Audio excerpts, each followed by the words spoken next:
आत्मज्ञान पाके हुए दूर देह भान से सद्गुणों से नई दुनिया में जाने के लिए सतो प्रधान बनना है. అందుకని వైకుంఠం అంటే కొత్త ప్రపంచం తొలగించుకోవడమే. యాద్ కర్తే కర్తే పవిత్ర బన్ సీదా చలే జాయింగే స్వీట్ హోమ్. ఆ విధంగా నన్ను గుర్తు చేస్తూ సూటిగా పరంధామం వెళ్ళిపోతారన్నమాట. హమ్ గ్యారంటీ కర్తే హే, మీరు నమ్ముతున్నారా లేదా? నేను గ్యారంటీ ఇస్తున్నాను అంటున్నాడు బాబా. తుమ్ ఇంప్యూర్ సే ప్యూర్ ఐసే బన్ జాయింగే. ఎలా అవుతారు మీరు? అపవిత్రులు పవిత్రులు ఎలా అవుతారు? గోలే మే గేట్ బడా రహనా చెయ్యే అంటే ఈ చక్రం చిత్రం పెద్దగా పెట్టాలి అంటున్నాడు. స్వర్గ కా గేట్ కైసే ఖుల్తా హై? స్వర్గద్వార గేట్ బంద్ హోనా హై. నరక ద్వారం క్లోజ్ చేయండి. స్వర్గమే నరక్ కా నామ్ నహీ హోతా హై. స్వర్గంలో నరకం అనే మాటనే ఉండదు అంటున్నాడు బాబా. కృష్ణకు కిత్నా యాద్ కర్తే హై, परंतु यह किसको मालूम नहीं पड़ता कि वो कब आते हैं, कुछ भी नहीं जानते. ఆయన ఎప్పుడు వస్తాడో అది ఎప్పుడు తెలియదు. बाप को ही नहीं जानते हैं. भगवान हमको फिर से राजयोग सिखलाते हैं. భగవంతుడు ఏ విధంగా రాజయోగం నేర్పిస్తాడు. ये याद रहे तो भी कितनी खुशी होगी. భగవంతుడు ఎంత బాగా మనకు రాజయోగం నేర్పిస్తున్నాడనే విషయం గుర్తుంటే కూడా మీకు संतोषम అనేది ఉంటుంది. ये याद रहे तो भी कितनी खुशी होगी. यह भी खुशी रहे हम गाड फादरली स्टूडेंट है. మీకు ఎంత మాత్రం సంతోషం ఉండాలి, ఇది భగవంతుడి యొక్క విశ్వవిద్యాలయం అనేది. ఏ భూల్నా క్యోं चाहिए? నేను భగవంతుడి విద్యార్థిని, ఆయన దగ్గర చదువుకుంటున్నాననే విషయం మీరు ఎందుకు మర్చిపోవాలి అంటున్నాడు బాబా. अच्छा मीठे मीठे सिक्की हृदय बच्चों प्रति माता पिता बाप दादा का याद प्यार और गुड मॉर्निंग. रूहानी बाप की रूहानी बच्चों को नमस्ते. हम रूहानी बच्चों की रूहानी बाप दादा को याद प्यार गुड मॉर्निंग और नमस्ते. सारांशम राసుకోండి. सारा दिन मुख से बाबा बाबा निकलता रहे. రోజంతా ఏ మాట మాట్లాడినా బాబా అనే మాట ఎప్పటికీ మీ నోట్లోంచి రావాలి. कम से कम కనీసం ఏమంటున్నాడు? ప్రదర్శని ఆది సంఝాతే సమయ, ప్రదర్శని చెప్పేటప్పుడు కూడా ముక్సే 1000 బార్ బాబా బాబా నికలే. మీ నోటితో 1000 సార్లు బాబా అనే మాట రావాలి అంటున్నాడు. అంటే ఎందుకు అంటున్నాడు బాబా మాట? ఎవరు చెప్తున్నారు అనే విషయం అర్థం కావాలి వచ్చేవాళ్ళకి. ఎవరు చెప్తున్నారు అంటే భగవంతుడు చెప్తున్నాడు. బాబా అంటే ఎవరు? తండ్రి. తండ్రి అంటే ఎవరు? భగవంతుడు. ఎవరికి తండ్రి? ఆయన ఆత్మలందరికీ తండ్రి. మరి ఆ విషయం చెప్పాలి కదా వాళ్ళకి. అందువల్ల బాబా బాబా అనమంటున్నాడు ఆయన. ఇన్ ఆంఖోं से सब कुछ देखते हुए, ఈ కళ్ళతో సర్వము చూస్తూ కూడా ఏక్ బాప్కి యాద్ హో, ఈ ప్రపంచాన్ని అంతా చూస్తూ కూడా మీకేమనిపించాలి? ఒకే తండ్రి జ్ఞాపకం ఉండాలి. ఆపస్ మే బాత్ కర్తే హుయే తీసరే నేత్ర ద్వారా, మీలో మీరు మాట్లాడుతున్నా కానీ మూడవ నేత్రం అంటే జ్ఞాన నేత్రం ద్వారా ఆత్మకు और आत्मा के बाप को देखने का अभ्यास करना है. అంటే ఒకవేళ ఎవరితోనే మాట్లాడుతుంటాం కానీ మనం ఏ దృష్టితో మాట్లాడాలి? ఆత్మ దృష్టితో. ఆత్మల తండ్రి అయిన పరమాత్మను చూసేటువంటి అలవాటు ఉండాలి. वरदान हर सेकंड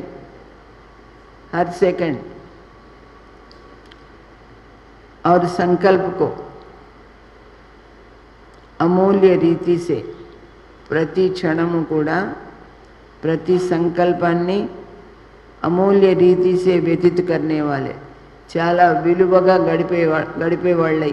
మీ సమయము వాల్యుబుల్, మీ యొక్క సంకల్పం కూడా వాల్యుబుల్. కాబట్టి ఆ విధంగా గడపగలగాలి. దాని విలువను గ్రహించుకొని हर सेकंड और संकल्प को अमूल्य रीति से व्यतीत करने वाले अमूल्य रतन भव, అమూల్యమైన రత్నాలు అవ్వండి అంటున్నాడు బాబా. అంటే మన సమయము మన సంకల్పాన్ని విలువగా మనం తీసుకుంటేనే మనం విలువైన వాళ్ళంగా అవుతాం. संगम युग के 1 सेकंड की भी बहुत बड़ी वैल्यू है. సంగమ యుగంలో ఒక క్షణమైనా సరే చాలా విలువైనది అంటున్నారు బాబా. జైసే ఏక్ కా లాఖ్ గుణా బంతా హై, వైసే ఒకటికి 1,00,000 రెట్లు ఫలితం ఉంటుంది కదా. ఏది ఏక్ సెకండ్ బి వ్యర్థ జాతాతో, మనం మంచి పని చేస్తే 1కి 1,00,000 రెట్లు మంచిగా అవుతుంది. అదే వ్యర్థంగా పోతే సంకల్పం కానీ సమయం కానీ తో 1,00,000 గుణా వ్యర్థ జాతా హై, 1,00,000 రెట్లు వేస్ట్ అవుతుంది. ఇసిలియే ఇత్నా అటెన్షన్ రఖో. అందుకని మీరు చాలా శ్రద్ధ పెడితే అల్వేలాపన్ సమాప్త హో జాయేగా, నిర్లక్ష్యం అనేది వదిలిపోతుంది. అభీ తో కోయి హిసాబ్ లేనే వాలా నహీ హై. ఇప్పుడు ఎవరు కూడా మన దగ్గర లెక్కపత్రాలు అడిగేవాళ్ళు లేరు. లేకిన్ ఇప్పుడు ఎవరు ఏమంటలేదుగా, వాళ్ళు ఒకటంటే మనం 4 అందాము అని తమాషా చూస్తున్నాం. కానీ బాబా ఏమంటున్నాడు, లేకిన్ థోడే సమయకే బాద్, ఎవరు మిమ్మల్ని అడగక్కర్లా, ఎవరు కట్టుబాటులో పెట్టరు. కానీ కొంచెం సమయం గడిచిందంటే, దగ్గర వచ్చిందంటే పశ్చాత్తాప్ హోగా, మీరు చేసిన పనులకు మీకే పశ్చాత్తాపం కలుగుతుంది. క్యోంకి ఈ సమయకి బహుత్ వాల్యూ హై, అయ్యో నా టైం అంతా ఇట్లా వ్యర్థం చేసుకున్నాను అని మీకు మీరే బాధపడిపోతారు. जो अपने हर सेकंड हर संकल्प को अमूल्य रीति से व्यतीत करते हैं, ఎవరైనా కానీ వాళ్ళ యొక్క సమయాన్ని సంకల్పాన్ని విలువగా గడుపుతారో వహి అమూల్య రతన్ బంతే, వాళ్ళే విలువైన రత్నాలు లాంటి పిల్లలు అవుతారు బాబాకి. స్లోగన్, जो सदा योगयुक्त है वो सहयोग का अनुभव करते विजयी बन जाते.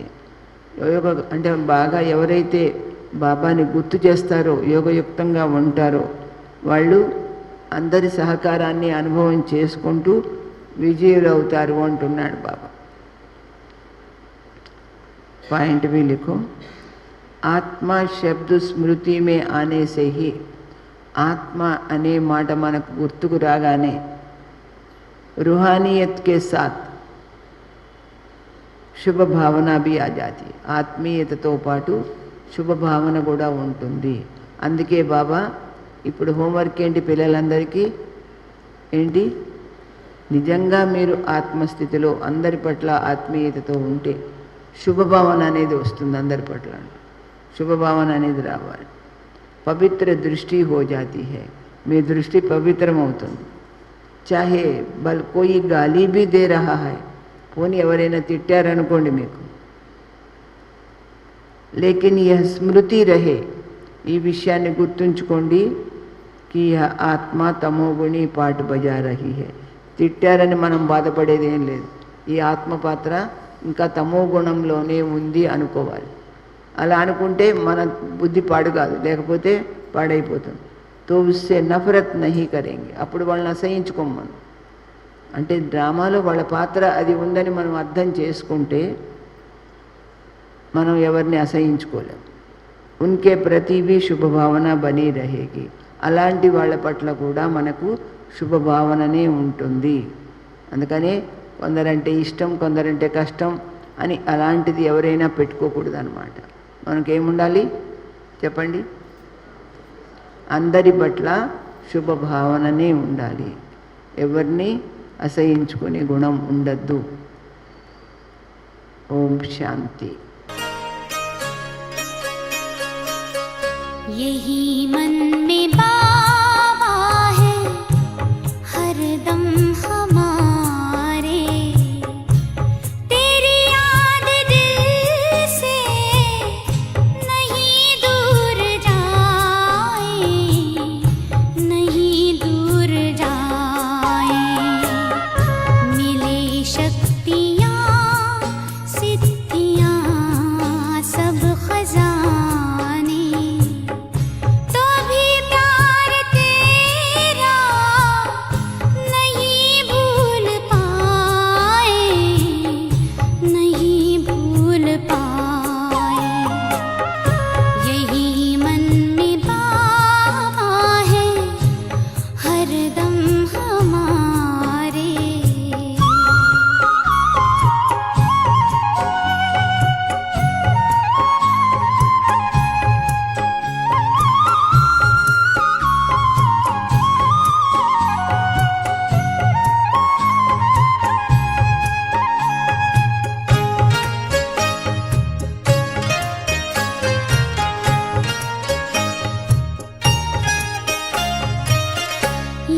शोहरत भी क्या है, तुम्हारी ही दौलत, तुम्हारा दिया सब, तुम्हारी बदौलत, तुम्हारे ही हम हैं, तुम ही हो हमारे, इसकी सिवा याद कुछ भी ना आए, कुछ भी ना आए।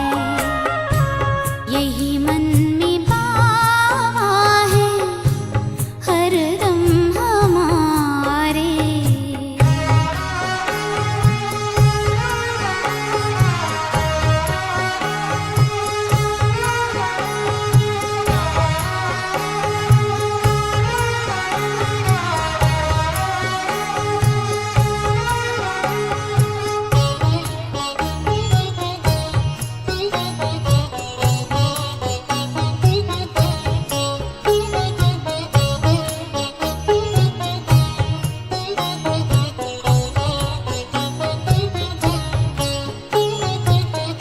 तुम ही तो गुणों से सजाते हो हमको, महिमा की माला पहनाते हमको।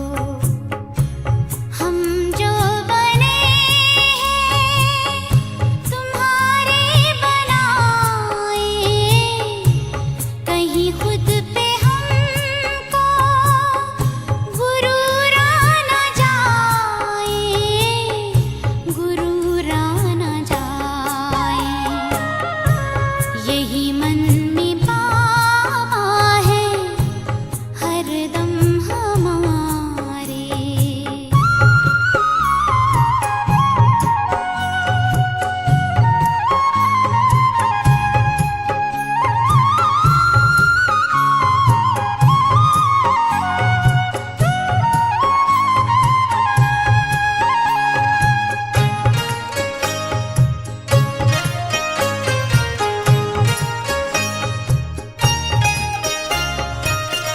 हमें मान दे करके ऊंचा उठाया, दिल तख्त पर हमको आपने बिठाया।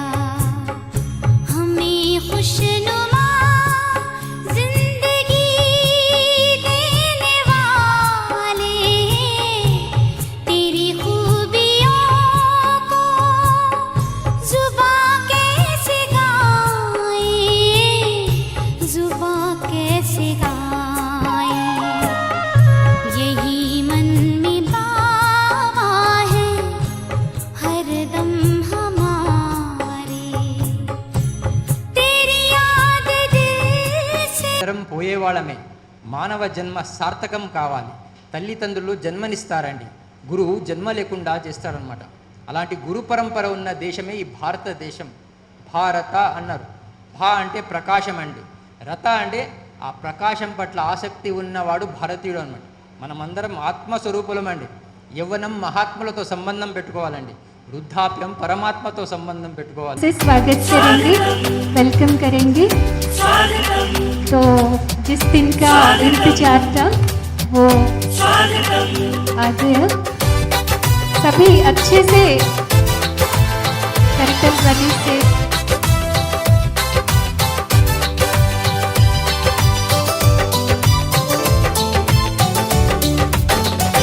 स्वागत करते हैं दिल से आपका, अभिनंदन करते दिल से आपका।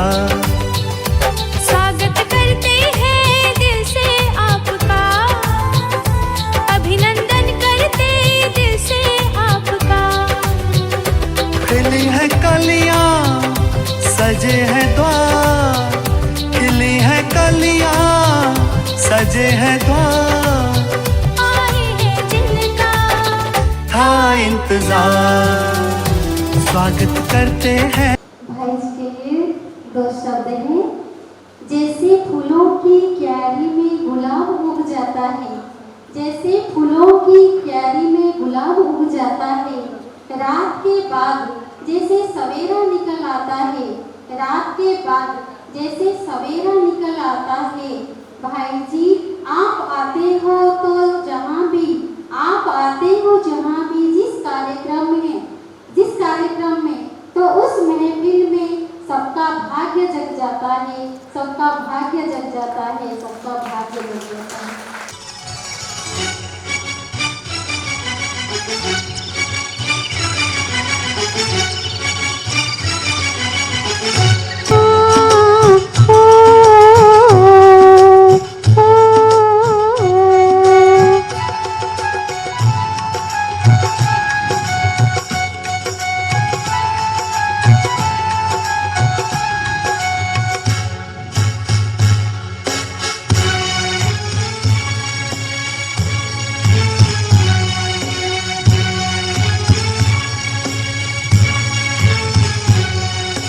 हाथों में लेकर फूलों के हार, दिलों में लेके खुशियाँ बार, भाई जी हम आए हैं स्वागत के लिए, भाई जी हम आए हैं स्वागत के लिए। हाथों में लेकर फूलों के हार, दिलों में लेके खुशियाँ बार, भाई जी हम आए हैं स्वागत के लिए, भाई जी हम आए हैं स्वागत के लिए।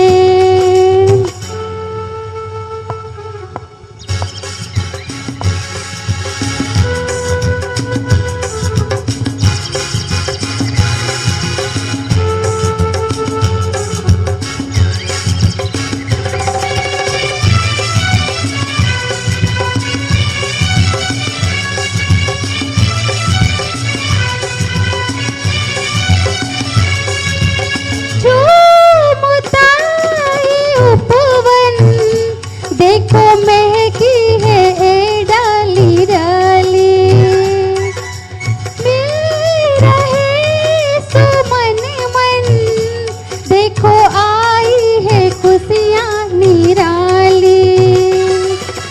पुलकित है तन मन ये, आशा लेके आए हैं स्वागत के लिए, भाई जी हम आए हैं स्वागत के लिए।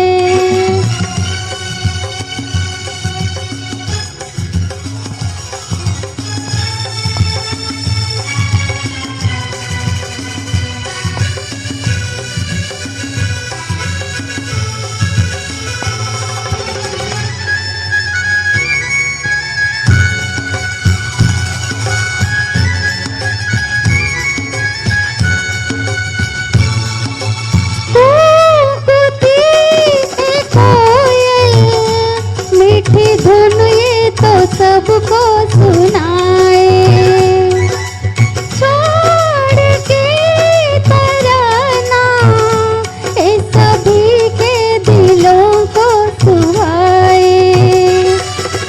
बड़ी प्यारी मन भाई दिल हर साए हैं स्वागत के लिए, भाई जी हम आए हैं स्वागत के लिए, भाई जी हम आए हैं स्वागत के लिए।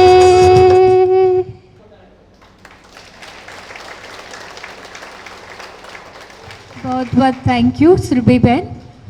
अभी 3 मिनट साइलेंस में बैठेंगे, उसके बाद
को गले से लगाते चलो, प्रेम की गंगा बहाते चलो।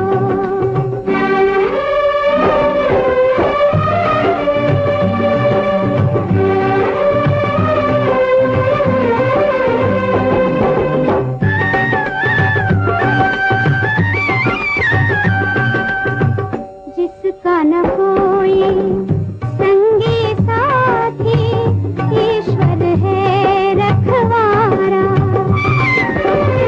जो निर्धन है, जो निर्बल है, वो है प्रभु का प्यारा। प्यार के मोती। राजू भाई जी, आपका जन्म कानपुर के पास उत्तर प्रदेश के एक छोटे से गांव के आध्यात्मिक परिवार में हुआ। 1972 से आप ब्रह्मा कुमारी संस्थान के मुख्यालय माउंट आबू में समर्पित रूप से सेवाएं दे रहे हैं। आपने सिंधी भाषा सीखकर 1976 से हिंदी मुरली टाइप करने की सेवा शुरू की। मुरली में जो सार, वरदान तथा स्लोगन आदि आते हैं, उसकी सेटिंग आप ही करते हैं। आपको अव्यक्त बाप दादा ने दिव्य बुद्धि का वरदान दिया है। अव्यक्त बाप दादा के सम्मुख मुरली श्रवण के साथ साथ टाइप करके शीघ्रातिशीघ्र विश्व के कोनों कोने तक पहुंचाने में आपका विशेष योगदान है। ज्ञान अध्ययन तथा राजयोग की गहन अनुभूति करने के फल स्वरूप आप अपने क्लासेस प्रवचनों से अनेकों आत्माओं को लाभान्वित करते हैं। आपने ज्ञान सरता, ज्ञान सुमन, ज्ञान वीणा, ज्ञान के अनमोल मोती आदि अनेक पुस्तकें लिखी हैं। राजूगा एजुकेशन एंड रिसर्च फाउंडेशन के कृषि एवं ग्राम विकास प्रभाग के आप अध्यक्ष हैं। शाश्वत यौगिक खेती योजना और ग्राम दत्तक योजना जैसी सेवाओं के लिए भी आप प्रेरणा स्रोत हैं। आपने राष्ट्रीय स्तर के अभियानों का कुशल संचालन कर रहे हैं। मुख्यालय के पांडव भवन, ज्ञान सरोवर तथा शांतिवन के फोटोकॉपी डिपार्टमेंट, स्टेशनरी आदि का कार्य भी आपकी देखरेख में चल रहा है। मुख्यालय से प्रति मास निकलने वाली पत्र पुष्प आप ही प्रकाशित करते हैं तथा मुख्यालय से दादी जी की तरफ से पत्र व्यवहार भी आप करते हैं। आपके द्वारा किए गया टॉक शो अनमोल रतन 3 साल 4 साल के पहले 1000 एपिसोड्स भी पूरा हो गए थे, तो प्रतिदिन पीस ऑफ माइंड चैनल पर प्रसारित किया जा रहा है। आपने विश्व भ्रमण करते हुए विश्व के 5 खंडों USA, Europe, Australia, Russia, Africa तथा एशिया के विभिन्न देशों में भ्रमण करके विश्व स्तर के महासम्मेलनों को संबोधित किया तथा विभिन्न रेडियो टेलीविज़न इंटरव्यूज द्वारा ईश्वरीय सेवाओं को गति प्रदान की। और आप सबको खुशखबर है कि भाई जी को रिसेंटली भाई ji has been honoured with an honorary doctorate degree by the International Peace University in Germany. So అలా రాజుబాయి జీ పరిచయం మీ అందరికీ అర్థమై ఉంటుంది సూక్ష్మంగా. రీసెంట్గా అన్నయ్యకి డాక్టరేట్ డిగ్రీ కూడా జర్మనీ యూనివర్సిటీ వాళ్ళు ఇవ్వడం జరిగింది అన్నమాట. तो अभी हम सबकी भट्टी का मेन थीम स्वपरिवर्तक तपस्या भट्टी, इसके ऊपर भाई जी को अपनी प्रेरणाएं देने के लिए हम रिक्वेस्ट करते हैं। आदरणीय भाई जी।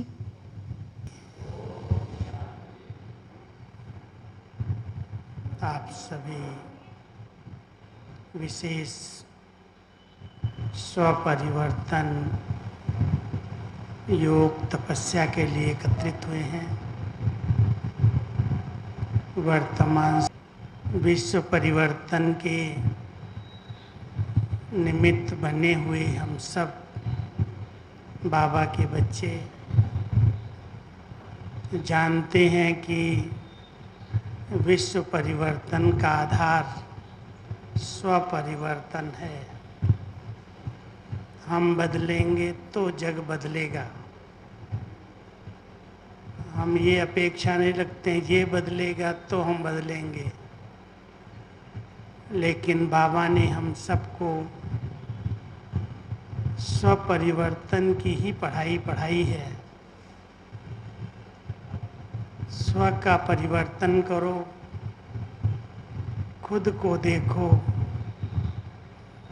आज की मुरली में भी बाबा ने कहा, मुखड़ा देख ले प्राणी दिल दर्पण में। तो आप सभी ने अपना मुखड़ा देखा है ना? ये मुखड़ा तो रोज देखते हैं,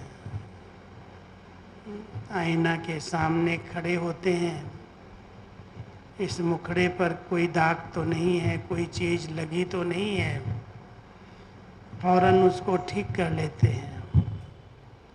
लेकिन बाबा चाहते हैं कि मेरे बच्चों का जो अंदर का मुखड़ा है, अंतर्मुखी बन करके अपने आप को देखें। स्वनिरीक्षण, स्वयं को देखना। मैं आत्मा बाबा का बनने के बाद कितना सतो प्रधान बनी हूँ, कितनी दिव्यता, कितनी अलौकिकता और कितनी रूहानियत हमारे अंदर आई है।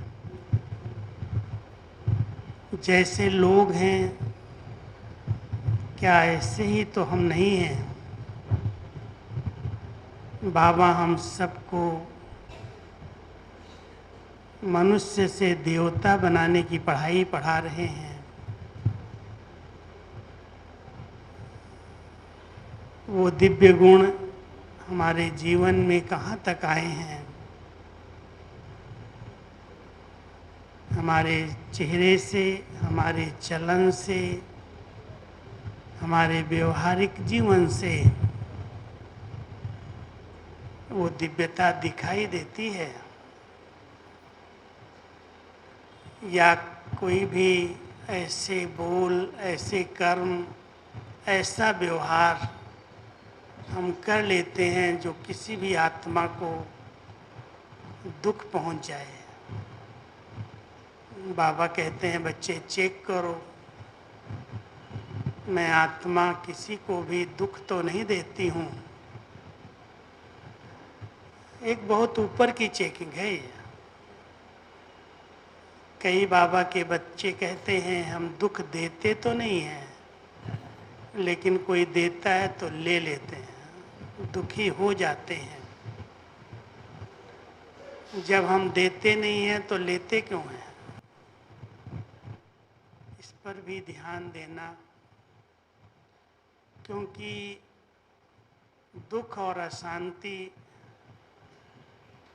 कभी भी योग के अच्छे अनुभव करने नहीं देती।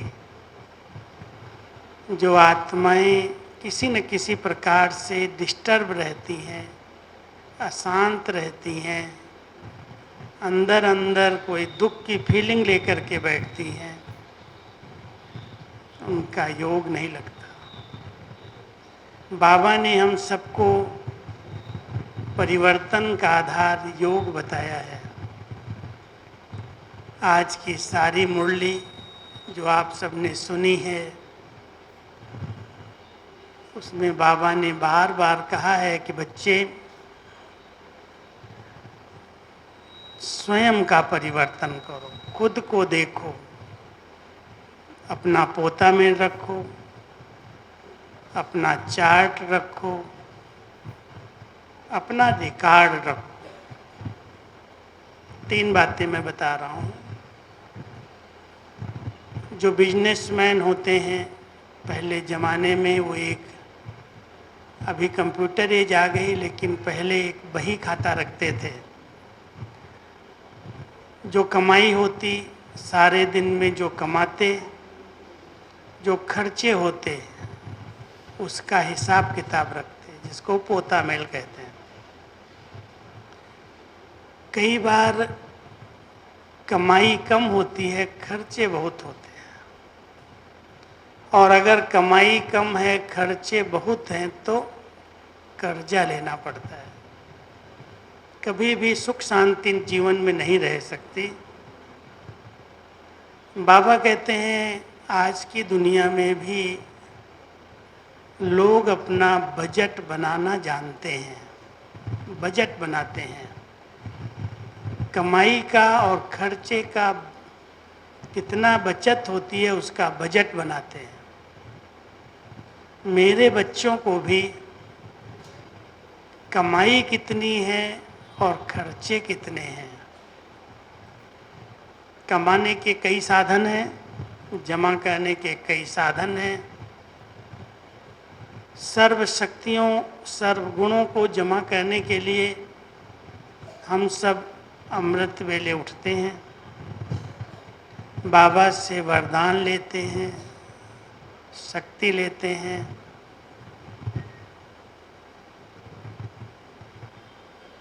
उसके बाद बाबा के महावाक्य सुनते हैं, ज्ञान रत्नों से स्वयं को भरपूर करते हैं,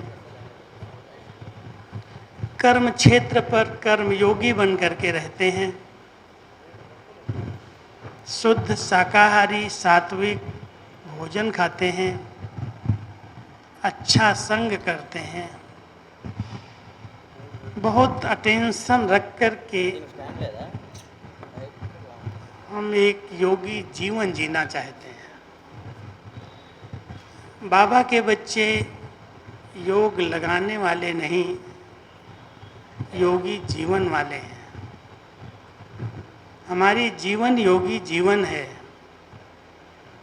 1 घंटा 2 घंटा 3 घंटा योग लगाया तो बाबा कहते हैं बाकी कहाँ बुद्धि थी, किसको याद कर रहे थे।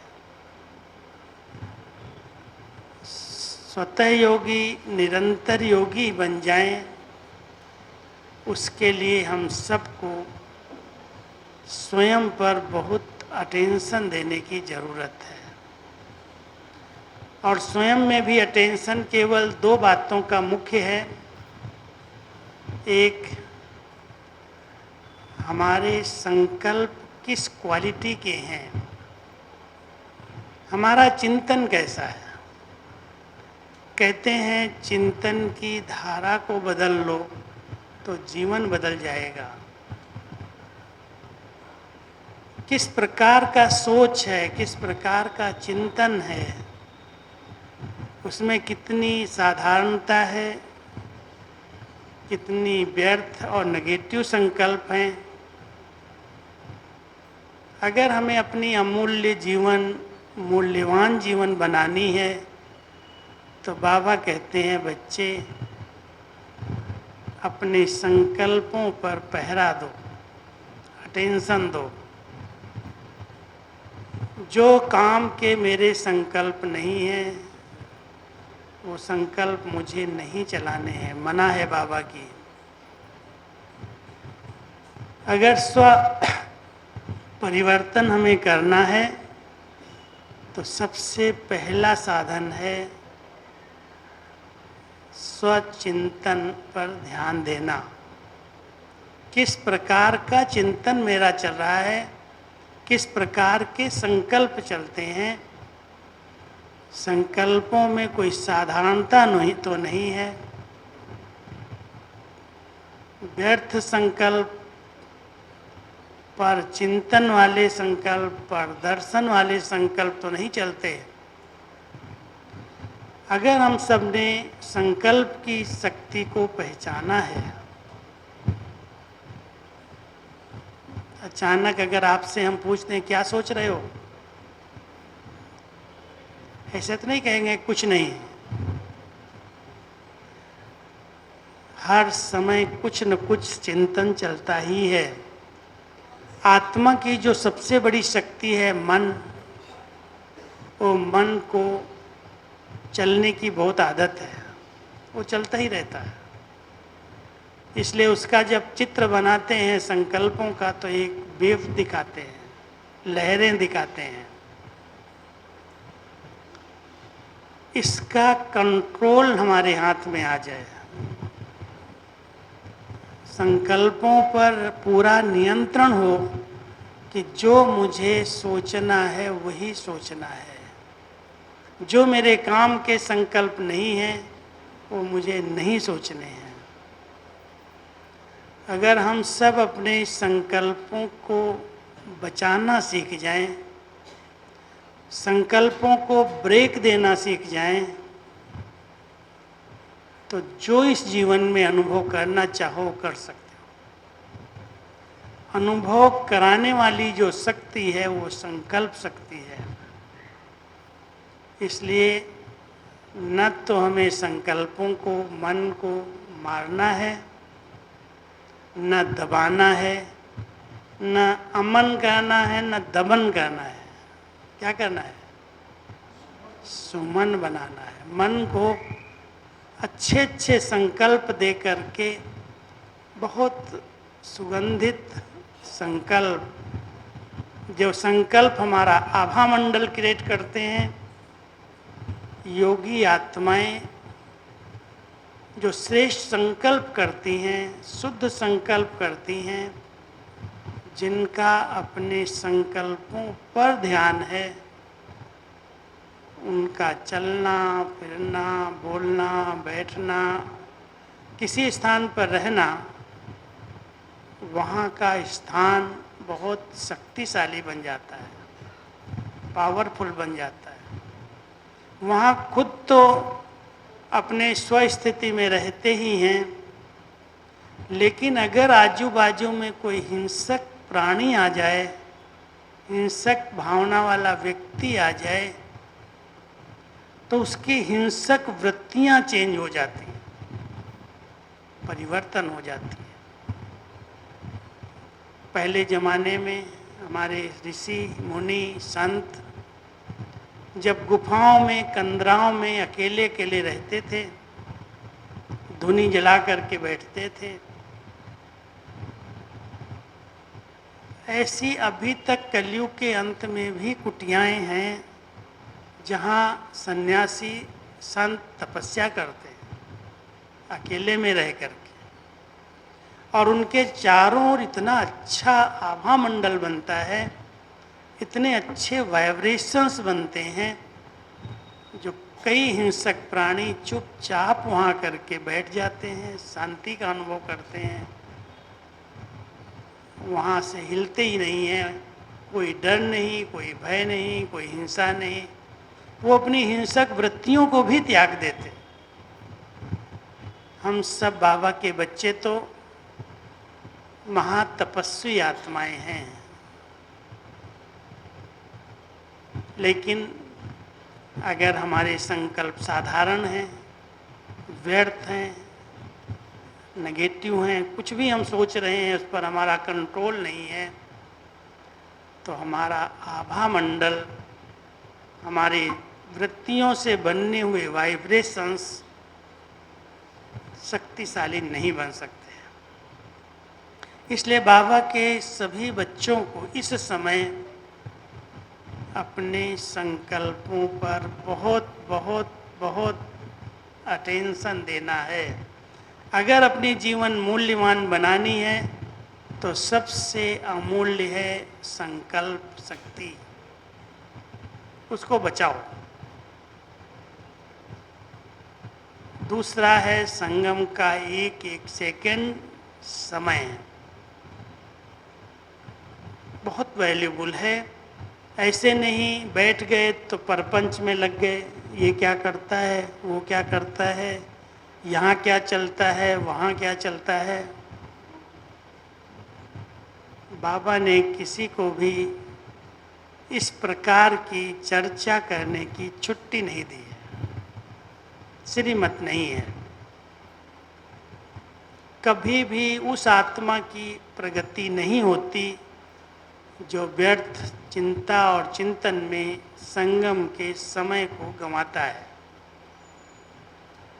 इसलिए समय एक बहुत बड़ा खजाना है, संकल्प एक बहुत बड़ा खजाना है, और इस समय हम सबको अंडरलाइन करके ये दोनों खजाने बचाने हैं। संकल्प से सृष्टि बनती है, सृष्टि का परिवर्तन होता है। ब्रह्मा बाबा ने अपने शुद्ध श्रेष्ठ संकल्प से इतनी बड़ी सृष्टि की रचना की है, ब्राह्मण सृष्टि बनी है, नई सृष्टि बन रही है। हम सब बाबा के बच्चे जवाबदार हैं कि हमें बाबा के इस कार्य में अपना संपूर्ण सहयोग देना है। और वो सबसे बड़ा सहयोग है अपने बहुत पवित्र संकल्पों का सहयोग, अपनी शुभ भावनाओं का सहयोग, शुभ चिंतन का सहयोग। इतने बड़े विश्व का परिवर्तन, प्रकृति का परिवर्तन, इस नरक को स्वर्ग बनाने का महान कार्य, मनुष्य को देवता बनाने की जवाबदारी बाबा ने अपने बच्चों पर रखी है। बाबा कहता है, बच्चे अगर मैं अकेला ही कर लूँगा तो तुम्हारा भाग्य कैसे बनेगा। इसलिए बाबा अपने बच्चों को अपना साथी बनाता है, सहयोगी बनाता है, राइट हैंड बनाता है। ऐसे राइट हैंड सहयोगी बच्चे अपने आप पर इतना अटेंशन देते हो कि हम साधारण नहीं हैं। जैसे लोग हैं ऐसे हम नहीं हैं।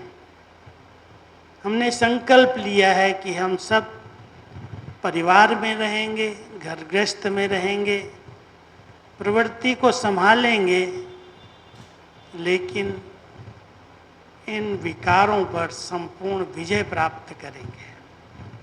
बहुत बड़ी चैलेंज है। आज बाबा कह रहे थे, वो मेरे बच्चे बहुत बहुत सौभाग्यशाली हैं, मेरे बच्चे बहादुर हैं, जो पति पत्नी साथ में रह करके स्त्री पुरुष के भान से न्यारे रहते हैं। हम आत्माएं हैं, हम खेल खेलने आई हैं। हमारे संबंध आत्मिक रूप में भाई भाई के हैं। हम एक पिता के बच्चे हैं। साकार में ब्रह्मा बाबा के बच्चे, ब्रह्मा कुमार ब्रह्मा कुमारी हैं। एक बहुत ऊंची धारणा जिससे सतयुगी दुनिया की रचना हो रही है, जिससे कलयुगी दुनिया समाप्त होकर के नई दुनिया आएगी। और उस नई दुनिया में जो भी कार्य होगा, जो भी वृद्धि विस्तार होगा, देवताओं को भी तो जन्म माँ के गर्भ से ही मिलेगा ना, और देवताओं के भी बच्चे होंगे ना। लेकिन वो देवताएं जिन्होंने घर बार का नहीं त्याग किया, लेकिन साथ रह करके संपूर्ण निर्विकारी रहे। आज तक भी उनके मंदिरों में जा कर के उनके सामने हम कहते हैं, आप सर्वगुण संपन्न हैं, 16 कला संपूर्ण हैं, संपूर्ण निर्विकारी हैं, मर्यादा पुरुषोत्तम हैं, डबल अहिंसक हैं। हमारे पूर्वज जिनको हम कहते हैं तुम मात पिता हम बालक तेरे, हमारे मात पिता, हमारे पूर्वज श्री लक्ष्मी, श्री नारायण, श्री राम, श्री सीता, श्री राधे, श्री कृष्ण साथ हैं। घर छोड़ा नहीं है, परिवार छोड़ा नहीं है, लेकिन साथ रहते हुए भी संपूर्ण निर्विकारी रहे हैं। सब विकारों पर विजय प्राप्त की है। अब वो निर्विकारी बनने की शक्ति कहाँ से आएगी? आत्माएं तो विकारों से जन्म ले रही हैं। चारों तरफ वातावरण में इन विकारों का फुल फोर्स है। पांचों विकार अपना विकराल रूप दिखा रहे हैं। हर मनुष्य आत्मा काम विकार के अधीन होकर के कितने गलत काम कर रही है। अपराध, बलात्कार, अपहरण, जितनी भी आज कांड हैं। आप द्वापर युग के इतिहास को उठा करके देखें, द्वापर से लेकर के कलयुग अंत तक जितनी भी लड़ाइयाँ हुई हैं, जितने भी दंगे हुए हैं, उसके पीछे काम महाशत्रु, क्रोध उसका साथी है। काम क्रोध जो नरक के द्वार हैं, चाहे राजाओं ने राजाई गंवाई, चाहे कोई भी प्रकार से किसी दुश्मन ने अटैक किया, उसका मूल कारण था वो राजा उन व्यसनों के गुलाम बन गया था, उन विकारों के अधीन हो गया था, ऐशो आराम की जिंदगी जी रहा था। दूसरे देश आए, दूसरे राजा है, उसके ऊपर कब्जा कर लिया। बाबा कहते हैं बच्चे, इस काम क्रोध ने तो जो हीरे जवाहरात के भरे हुए मटके थे, भारत जो सोने की चिड़िया थी, इन विकारों ने उसको सुखा दिया, समाप्त कर दिया। अब मेरे बच्चों को फिर से मैं पवित्र और योगी बनाने के लिए आया हूँ। जिस दिन हम बाबा के बच्चे बने, हमको ये महामंत्र मिला, पवित्र बनो, योगी बनो। पवित्रता केवल ब्रह्मचर्य नहीं है, सर्व विकारों पर संपूर्ण विजय। एक एक कर्म इंद्रिय शीतल हो जाए, उत्तेजनाएं समाप्त हो जाएं। ऐसे नहीं काम की एनर्जी को कंट्रोल किया और वो एनर्जी क्रोध के रूप में बाहर आ रही है। छोटी छोटी बातों में गुस्सा करना, अपशब्द बोलना, हाथ चला देना, क्रोध में आ जाना। काम की एनर्जी तो ठीक, वो ब्रह्मचर्य का पालन कर रहे हैं, लेकिन उस एनर्जी का सही प्रयोग नहीं करते तो क्रोध अग्नि पैदा हो रही है। इसलिए गीता में कहते हैं, कामेषु क्रोधेषु, जब काम की चाहनाएं पूरी नहीं होती हैं तो इंसान को क्रोध आता है। हम सब बाबा के बच्चों ने संकल्प किया है कि हम पवित्र और योगी बनेंगे, इन विकारों पर संपूर्ण विजय प्राप्त करेंगे। योग किस लिए कर रहे हो? भट्टी किस लिए करते? सब धंधा छोड़ के, कारोबार बंद करके एकांत में बैठते हैं, किस लिए? केवल एक ही लक्ष्य है, भट्टी का एक ही उद्देश्य है, हमारा देह अभिमान गल जाए। जितने भी विकार पैदा हो रहे हैं उनका मूल है बॉडी कॉन्शियस, देह अभिमान। इस देह का अभिमान, बाबा कहते बच्चे देह विनाशी है। जिस शरीर को तुमने धारण किया है, जिससे कर्म कर रहे हो, ये तुम्हारी अपनी है, तुम तो मालिक हो। हम सब चलते फिरते उठते बैठते केवल ये अभ्यास करें, मैं आत्मा इस अकाल तख्त पर विराजमान हूँ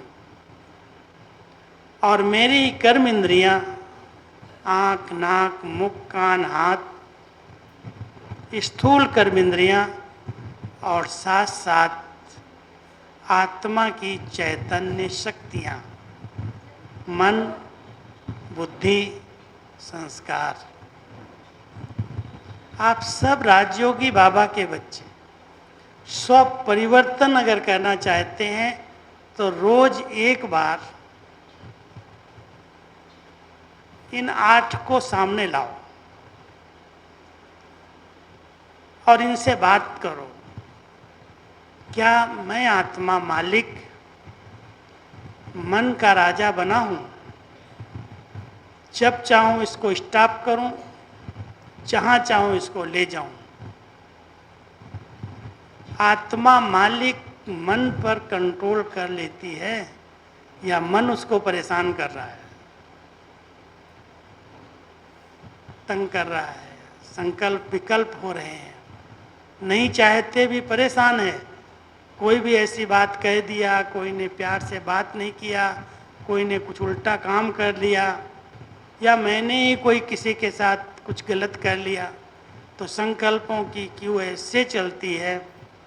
आज जितनी शारीरिक और मानसिक बीमारियां हैं, अगर आप लोग ध्यान देंगे और किसी अच्छे डॉक्टर से मिलेंगे तो बताएगा शरीर की बीमारियां तो कम हैं, 80% मन की बीमारियां हैं।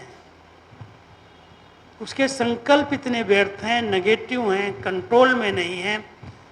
पहले उसको नींद नहीं आती, संकल्प चलते रहते हैं, नींद फिट जाती है, धीरे धीरे ब्लड प्रेशर बढ़ता है, तनाव पैदा होता है, फिर शुगर की बीमारी आ जाती है। और शुगर और बीपी अगर बढ़ गई, केवल एक संकल्प पर कंट्रोल नहीं है, तो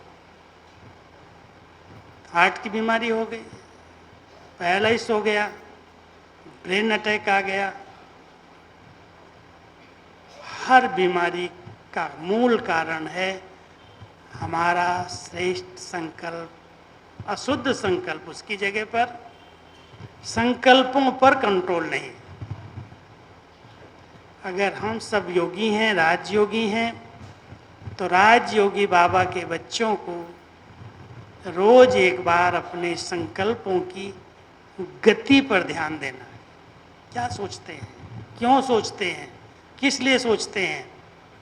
जब ये इतना सुंदर बेहद का नाटक ड्रामा चल रहा है, कल्याणकारी ड्रामा है, संगम का समय कल्याणकारी, हमारा बाबा कल्याणकारी,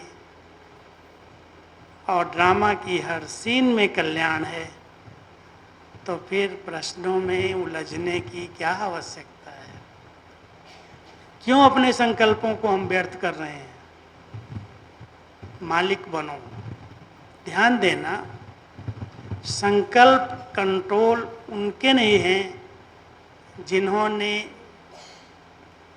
भोजन पर ध्यान नहीं दिया। एक है शारीरिक, शरीर के लिए भोजन, जो कुछ हम खाते हैं, कहते हैं जैसा अन्न वैसा मन बनता है। किसी विकारी के हाथ का खाते हैं, किसी लोभी के हाथ का खाते हैं, तो वो अन्न भी मन को प्रदूषित करता है। उसी प्रकार के विचार चलना शुरू हो जाते हैं। बहुत सारी कहानियाँ, इसकी कहानी मैं नहीं सुनाता, लेकिन ध्यान देना, सबसे बड़ा प्रभाव अन्न का है और दूसरा प्रभाव संग का है। कहते हैं जैसा संग वैसा रंग लगता है। यदि आपने किसी कमजोर का संग कर लिया, उल्टा सीधा बोलने वाले का संग कर लिया, किसी शराबी और कबाबी का संग कर लिया, व्यसन करने वाले का संग कर लिया, वो संग धीरे धीरे आपको अपना रंग लगाएगा। इसलिए कहते हैं संग तारे कुसंग डुबोए। अगर अच्छा संग है तो पार कर देगा, और खराब संग कर लिया तो डुबो देगा। तीसरा ध्यान देना, जो कुछ हम आजकल देखते हैं, जो कुछ हम पढ़ते हैं, ये श्रव्य दृश्य सुनना देखना हमारे मन को बहुत गहरा प्रभाव डालता है। अगर आप मोबाइल के अंदर इधर उधर की बातें देख रहे हैं, अपना कंट्रोल आपका नहीं है, जो आया वो देख रहे हैं, सुन रहे हैं, पढ़ रहे हैं, ये संकल्प कभी कंट्रोल में नहीं आएगा। साहित्य हमारे मन का भोजन है। अच्छे चिंतन के लिए अच्छा संग और अच्छे साहित्य की आवश्यकता है। इसलिए बाबा ने अपने बच्चों को क्या कहा, बच्चे एक बाबा की मुरली को 10 बार पढ़ो, जब समय मिले पढ़ो, इधर उधर के साहित्य को पढ़ने की जरूरत नहीं। वरदान, स्लोगन, व्यक्ति सारे, क्वेश्चन आंसर, धारणा सार, किस लिए सब लिखा जा रहा है। क्यों इतना होमवर्क भेजा जा रहा है? कि मेरे बाबा के बच्चों का चिंतन अच्छा बने। इसको नोट करें, इस पर विचार करें, इसका चिंतन करें, अपने आप व्यर्थ खत्म हो जाएगा। व्यर्थ चल रहा है, क्या करूं, कंट्रोल नहीं होता, कौन करेगा? हम करेंगे, आप करेंगे। खुद को बदलना है, खुद पर मेहनत करनी है। जो संकल्प हमें परेशान कर रहे हैं, जो संकल्प हमारा समय नष्ट कर रहे हैं, जिन संकल्पों से कुछ भी प्राप्त होने वाला नहीं है, मुझे उन संकल्पों को ब्रेक देना, रोक दो, फुल स्टॉप। ऐसे ब्रेक हो पावरफुल ज्ञान और योग की, नहीं सोचना है। चलता है, रुकते हैं, रुकता है कि नहीं? कौन कौन रोक लेता है? हाथ उठाओ। अभ्यास ही नहीं किया है। बहुत सोचने की बात है। माताएं, रुकते हैं संकल्प कि वृत्ताकार रूप में शाम को शुरू हो गया, रात को कोई बात देख लिया, कोई ने फोन गलत कर दिया, कोई इधर उधर की बात सुन लिया, बस संकल्प चलने लगे। बार बार नींद फिट रही है, घड़ी देख रहे हैं कितना बजा है, और सुबह कहेंगे सिर में दर्द है, अमृत वेला अच्छा नहीं हो रहा है, मेरा योग नहीं लगता है। स्वपरिवर्तन, ध्यान देना, अटेंशन प्लीज। ये संकल्प इतने शक्तिशाली हैं, अभी समय आ गया है जो सोचो होने लगे। संकल्प से सिद्धि, क्यों बोलना पड़े? आज हमें बाबा की सेवाओं के लिए सहयोग चाहिए, भवनों के लिए सहयोग चाहिए, स्थान के लिए सहयोग चाहिए। हम एक दूसरे से मांगने वाले हैं क्या? बाबा ने तो हमारी बहनों को इतना पक्का कराया, मांगने से मरना भला। तो मर जाना, किसी के आगे हाथ नहीं फैलाना। हमें मांगना पड़े किसी से, उधार लेना पड़े किसी से। ये संकल्पों की कमजोरी है। कहीं न कहीं संकल्प हमारे व्यर्थ चल रहे हैं, किधर न किधर बुद्धि भटक रही है, या किसी देहधारी में लटकी है या अटकी है। इसलिए हमारे कार्य सिद्ध नहीं होते। मैं आपको अपने अनुभव सुनाऊं, बाबा के घर में रहते हुए आज तक कोई भी चीज़ की डिमांड नहीं करनी पड़ी, कोई चीज़ नहीं डिमांड किया। चाहे विदेश जाने की बात आई, चाहे सेवाओं में सफलता की बातें आई, जहाँ जो आवश्यकता है, संकल्प भी करने की जरूरत नहीं। आवश्यकता वही संकल्प उठाती है जो होने वाला है।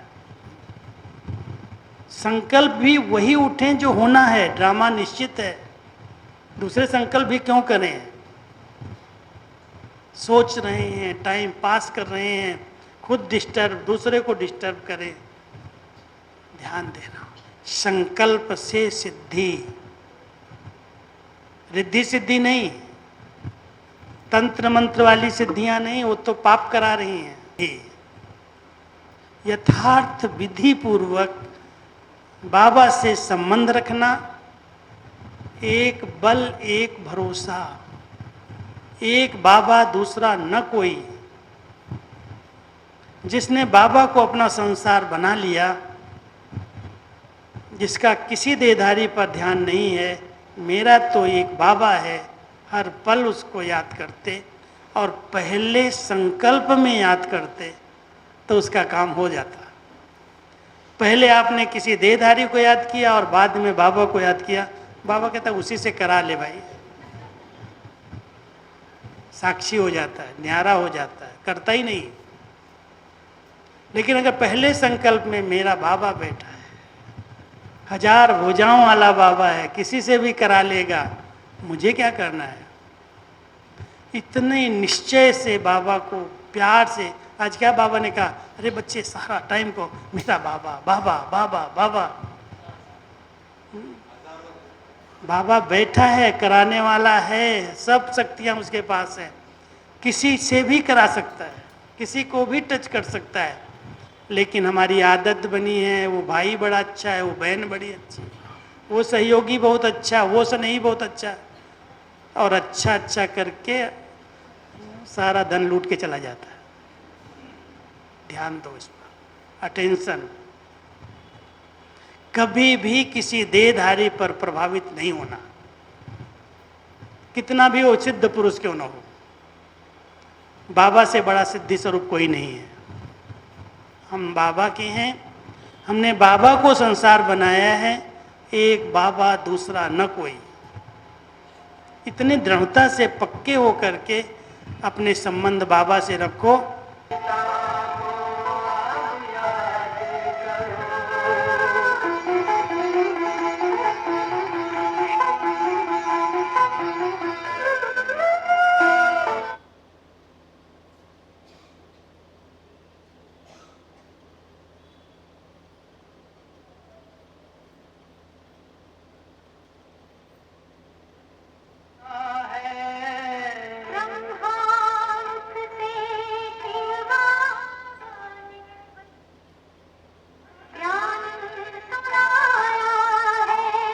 कलयुग का अंत अब आया है, विकराल विनाश खड़ा आगे।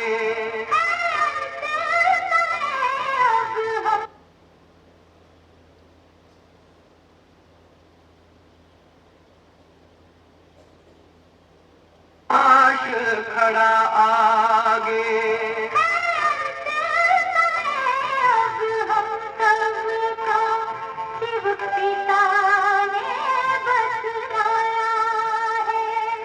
शिव पिता को अब याद करो।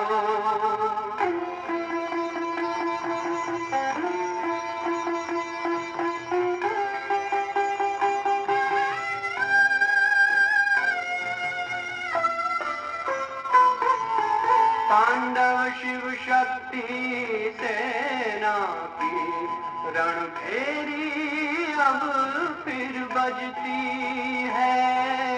शिव बाबा के ज्ञान से फिर माया को मार भगाना है। शिव पिता को अब याद करो, सतयुग में तुमको आना है। शिव पिता को अब याद करो, मुक्ति धाम तुम्हें जाना है। अपने सुकर्मों के बल पर ही सतयुग में अब तुम्हें आना है। धाम में तुम्हें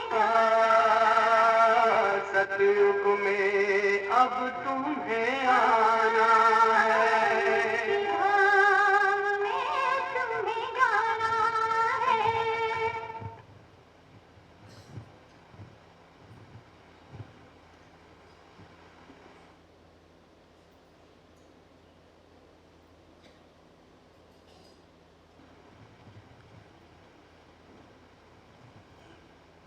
बाबा के कार्य शुरू से अंत तक देख रहे हैं। हमारी दादियों ने एक बाबा को ही आधार बनाया। ब्रह्मा बाबा को कई बार कोई कहते थे। जब बाबा कराची से आबू आए तो बहुत सारे संबंधियों ने निमंत्रण दिया था। बहनों के सब संबंधी थे जिन्होंने निमंत्रण दिया था कि आप भारत में आ जाओ, हम मदद करेंगे, हम सहयोग करेंगे। उन्होंने सब ने सोचा कि अगर अभी इनको मदद नहीं दी जाएगी तो ये संस्था टूट जाएगी, इसलिए कोई ने भी कुछ सहयोग नहीं दिया। और जो पैसा था यज्ञ में, वो किराए में, भाड़े में शिप किया, ट्रेन बुक किया, इतने लोग आए, सामान सहित आए, बहुत सारा खर्चा हुआ। और 350-400 लोग, कोई आवक नहीं, कोई पैसा देने वाला नहीं सहयोग। केवल 3-4 महीने में जो लाए थे खा के ख़त्म कर दिया, कुछ नहीं बचा। और ये लोग कहें बाबा अगर आपको ज़रूरत हो तो मुझे बताना, ये नहीं कहा ले लो। बाबा तेरे को बताएंगे क्या? ज़रूरत पड़ेगी तो तुम मुझे याद करना, तुमको याद करेंगे। या सबका दाता राम भगवान, हम उसके साथ हैं, तुम्हारे साथ नहीं है। कोई के आगे बाबा ने हाथ नहीं फैलाने दिया, किसी बहन को नहीं। जो कच्चे थे मैं कमा के आऊँ, बच्चे नहीं, तुम्हारे पास बहुत बड़ा धन है, ज्ञान धन है, गुणों का धन है, शक्तियों का धन है, चरित्र का धन है, योग का धन है। तुम विनाशी धन के लिए पीछे भाग रहे हो, नहीं जाना। जो पक्के थे वो इतना अचल अडोल हो गए, कुछ भी हो जाए, मरेंगे जिएंगे लेकिन यहीं रहेंगे, और बाबा जो कहेगा वो करेंगे।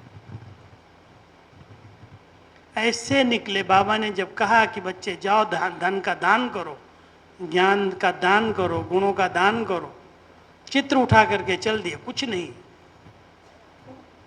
हमारी गुलजार दादी की कहानी मैं आपको सुनाता हूँ।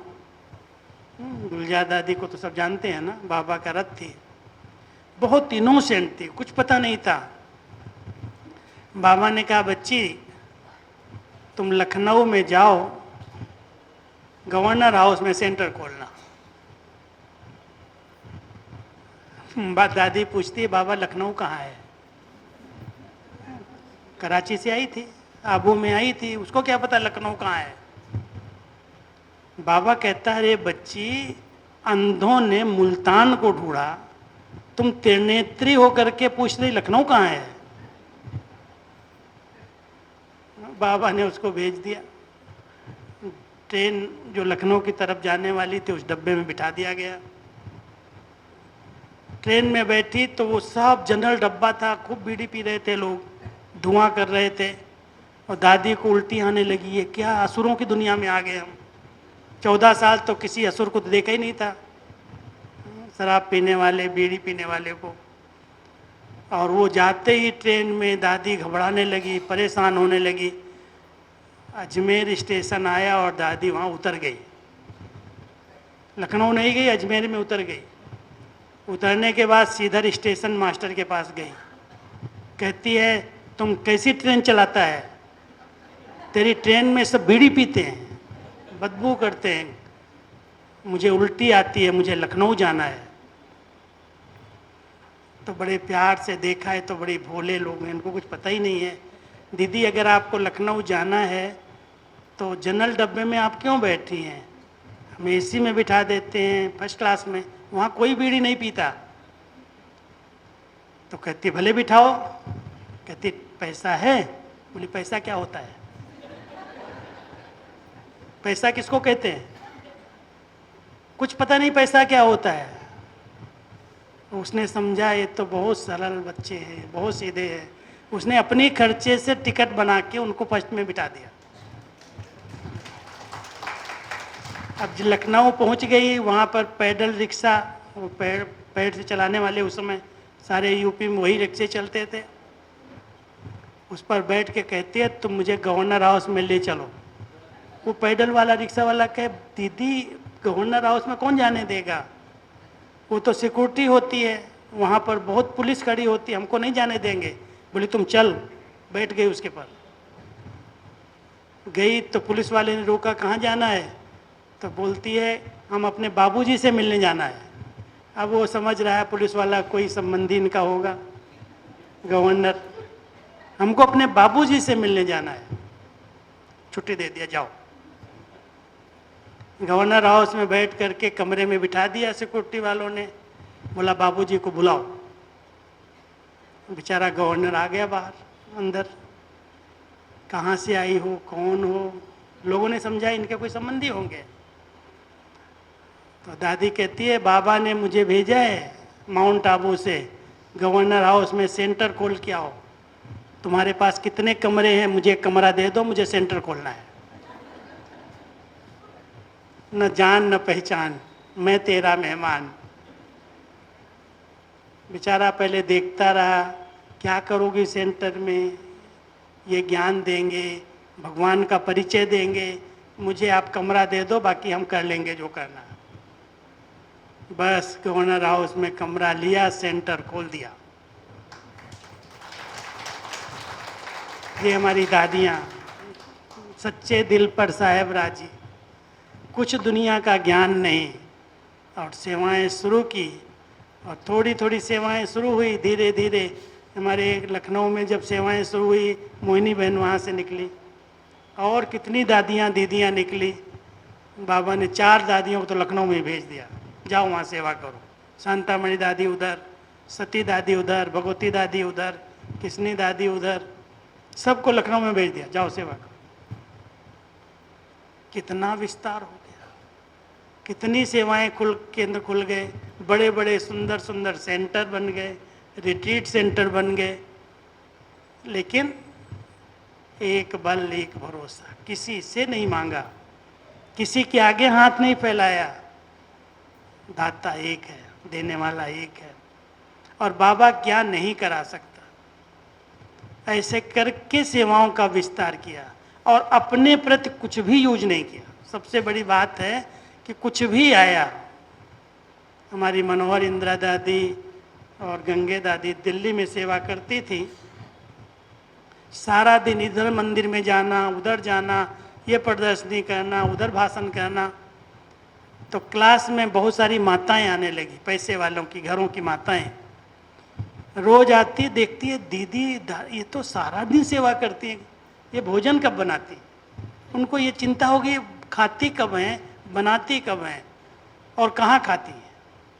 न इनके पास किचन है, न इनके पास डाइनिंग है, एक ही क्लासरूम है, एक छोटा सा कमरा है।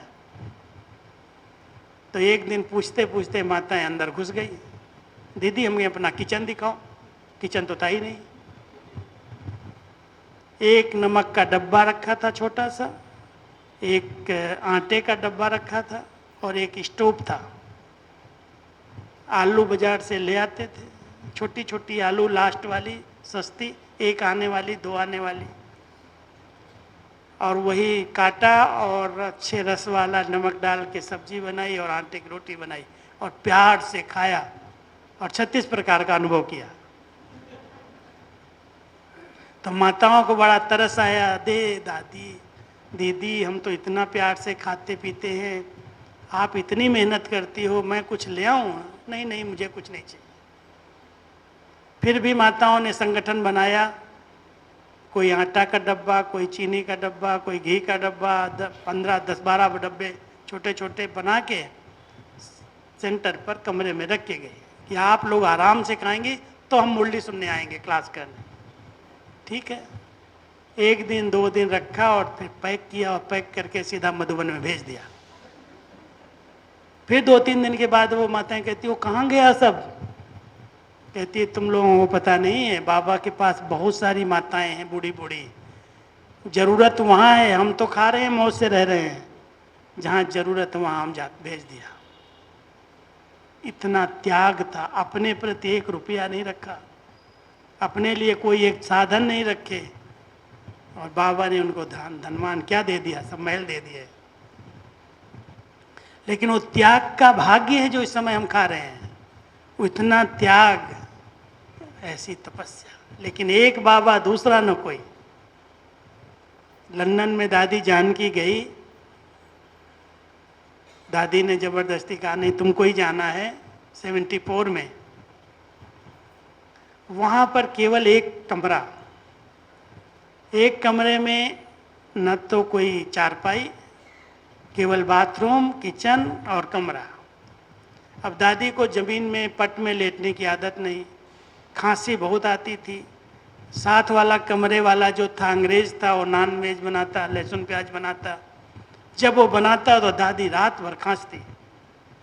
बेचारे को उसको बड़ा तरस आया कि दादी है, इतनी बड़ी बुजुर्ग है माता। वो कहते दादी आप ये कमरा ले लो, मैं जाता हूँ दूसरी जगह। खांसी देख करके वो कमरा दे के चला गया, दूसरा कमरा मिल गया। अब दादी चक्कर लगा रही थी, एक भाई ने, गुजराती ने, अपने घर का दरवाज़ा बढ़िया सा बाहर निकाल के रखा था। क्योंकि वहाँ की सिस्टम है कि कोई चीज़ निकालनी है तो बाहर रख दो, म्यूनिसपालिटी वाले उठा ले जाएंगे, नया भले आप ले आओ। तो उससे भाई से पूछती है, अरे भाई तुमने इतना अच्छा दरवाज़ा क्यों निकाला है? बोला दादी अभी हमारे काम का नहीं है, हमने इसको चेंज किया है। अरे मेरे पर कमरे में पहुंचा दे इसको। बस कमरे में आया, दादी ने उसके नीचे अटैची वगैरह लगा करके उसको तख्त बनाया, उस पर सोया और सवेरे उठ करके उस पर मुरली सुनाई, क्लास कराया। ये त्याग था। अभी तक वो मकान छोड़ा नहीं। मैं 2 बार लंदन गया, देख के आया, टेनिसन हाउस अभी नाम है उसका। और उस हाउस में रह करके क्या तपस्या की, सिंधियों की खूब सेवा की, अच्छे अच्छे लोग आए, भले ज्ञान में नहीं चले लेकिन सहयोगी बने।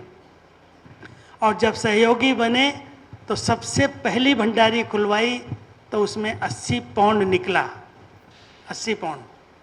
कहा अच्छा 80 पाउंड बाबा के घर में आया है, आधा मधुबन भेज दो, मधुबन पहले भेज दो, हम तो ऐसे रहेंगे खाएंगे।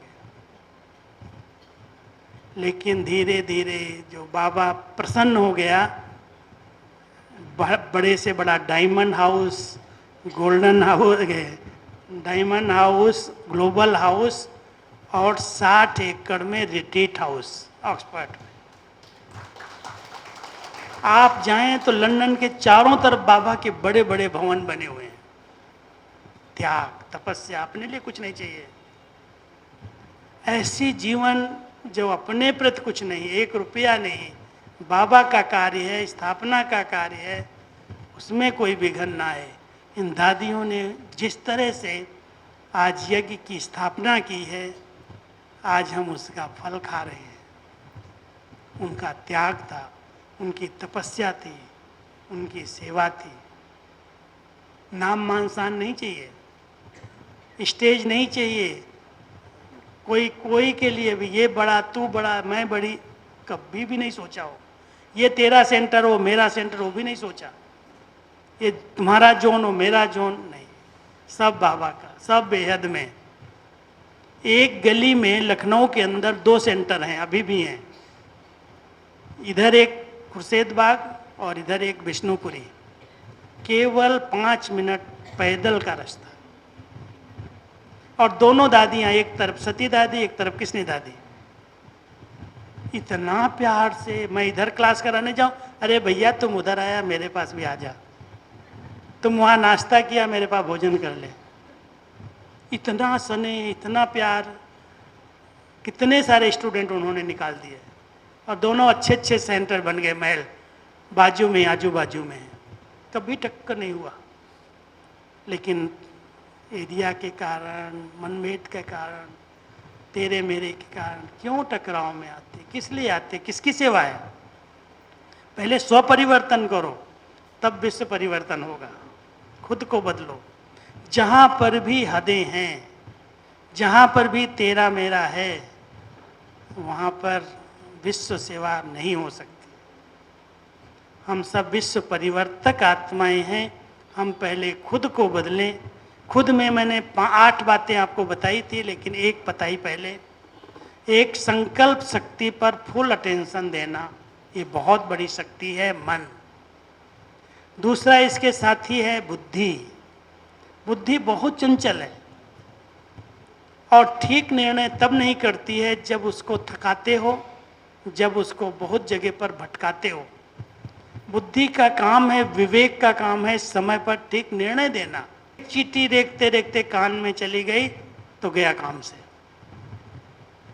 बाबा कहते मेरे महारथी बच्चों, ये इधर की बात उधर, उधर की बात इधर, व्यर्थ की चीटी क्यों कान में किसी के डाल देते हो जो बेहोश हो जाए हो। कोई भी व्यर्थ की बातें सुनाए, बोलो ये कान बाबा ने बंद किए हैं, मुझे नहीं सुनना। दादी जानकी हंसाती थी हम लोगों को, कहती थी बाबा ने मेरे पर बड़ी मेहरबानी की है। ने क्या दादी मेहरबानी की? मेरे कान बंद कर दिए, मेरे को सुनाई नहीं देता। तुम लोग जो इतनी बोलते हो ना, बातें करते हो, मुझे सुनाई नहीं देता। और व्यर्थ बातें ही सिर्फ नहीं सुनती, बाकी सब सुनती थी। कोई भी बात हम लोग करते हैं, कहती हैं हम मैंने फ़ोन नहीं समझ में आता। मैं हमेशा फ़ोन पर, चाहे लंदन में हो चाहे कहीं भी हो, हमेशा फ़ोन पर ही डायरेक्शन लिए, हर बात का उत्तर दिया। ये नहीं कहा मुझे नहीं सुनता है, लेकिन अगर इधर उधर की कोई बातें सुनाने जाओ, अरे भाई मुझे सुनाई नहीं देता, ये व्यर्थ बातें मुझे नहीं सुनाई देती। ये कान व्यर्थ बातें सुनने के लिए नहीं है। कानों में केवल ज्ञान अमृत जाना चाहिए, बाबा की बातें जानी चाहिए, न सुनो न सुनाओ। तो कान पर कंट्रोल, मुख पर कंट्रोल, आंखों पर कंट्रोल और अपने हाथों और पांव पर कंट्रोल। अगर हाथों पर कंट्रोल है तो ये हाथ कहीं भी गलत काम में नहीं लग सकते। ये भगवान की सेवा के लिए हैं, इधर उधर नहीं लगा सकते हम। और पांव इधर उधर नहीं जा सकते, क्योंकि ये सत्य मार्ग पर चलने के लिए है। ध्यान देना, कोई असत्य मार्ग पर कहीं भी पांव न जाए, कैसा भी संग हो, लेकिन गलत रास्ते पर नहीं जा सकते हम। तो वर्तमान समय बाबा अपने बच्चों को कहते हैं, बच्चे स्वराज्य अधिकारी बनो। स्व परिवर्तन का आधार है स्व पर राज्य करना। दूसरों पर राज्य करना तो बहुत सहज है, लेकिन स्व पर राज्य करना, संकल्पों पर, बोल पर, कर्म पर, इंद्रियों पर राज्य करना, स्वशासक बनना है। और जो वर्तमान समय जितना स्वशासक है, आप निश्चित जान लो, उतना ही वो बड़ा राजा बन जाएगा। पूछने की जरूरत नहीं मेरा क्या पद होगा, अपना पद खुद ही हम बना सकते हैं, निर्धारित कर सकते हैं। ऐसा स्वशासक बन करके 1 सेकंड में इस संकल्पों को स्टॉप करो, अपने स्वस्वरूप पर स्थित करो। 1 सेकंड में साकार वतन से मूल वतन, सूक्ष्म वतन की यात्रा पर चले जाओ। इतनी ब्रेक पावरफुल है। या हम 5 मिनट के लिए बिठाएंगे तो आधे लोग तो सो जाएंगे। माताएं, ब्रेक है, चलेंगी वतन में कि निंद्रा देवी में चली जाएंगे? भाई लोग चले, हम करें योग। 10 मिनट के लिए हम योग करते, भट्टी करने आए ना, क्लास होने नहीं आए ना। अभी एक गीत बजेगा, 5 मिनट अपने भ्रकुटी आसन पर स्थित होकर के बैठो। अपने चमकते हुए हीरे को देखो कि मैं एक बहुत चमकती हुई मणि हूँ, इस भ्रकुटी आसन पर विराजमान हूँ। मैं शरीर से भिन्न एक चैतन्य शक्ति हूँ।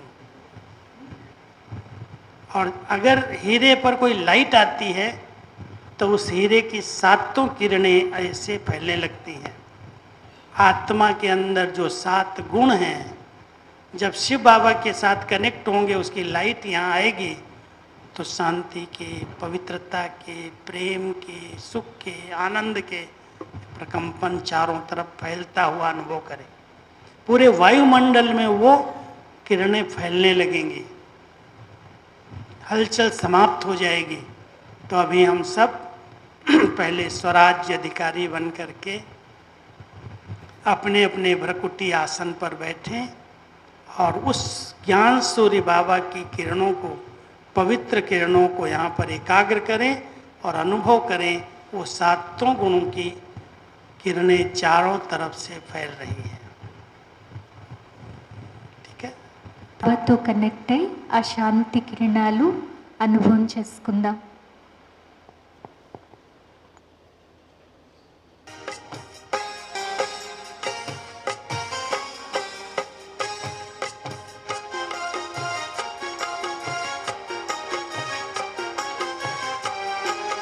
सजाएं मस्तक सिंहासन पे हम आत्माएं, राजन बने और शासन चलाएं।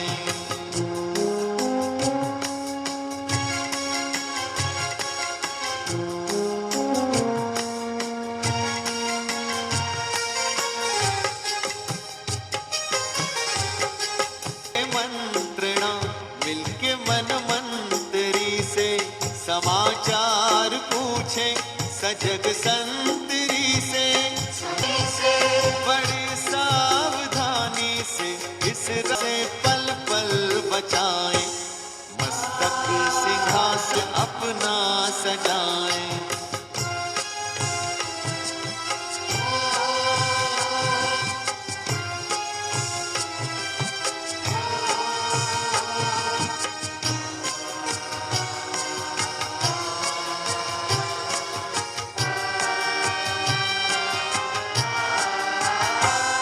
है बुद्धि का मुंसिफ बड़ा न्यायकारी, मैं राजा भी राजी सुखी जनता। जो सेना सजग हो तो दुर्गुण के दुश्मन से धोखा सजाए।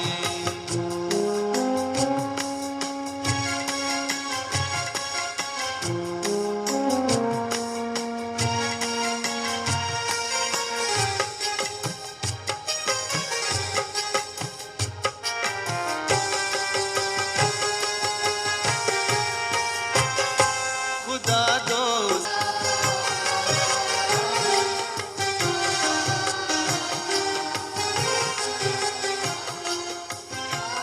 बहुत बहुत धन्यवाद। स्वपरिवर्तन स्वचिंतन से कैसे होता है और भट्टी का मुख्य लक्ष्य है देहाभिमान से गलना है, कभी मांगना किसी से नहीं। हम दाता के बच्चे हैं, अपने आप सब हो जाते हैं। सिर्फ एक बाबा को सामने रखे, कोई देहदारी को नहीं। और ये आँखों को, मुख को, हाथ पाँव सभी को कैसे कंट्रोल में रखना है, ये सब भाई जी ने बहुत अच्छी तरीक़ा से हम सबको समझाया। और हमारे अंदर रियलाइजेशन भी आया है ना सुनते सुनते।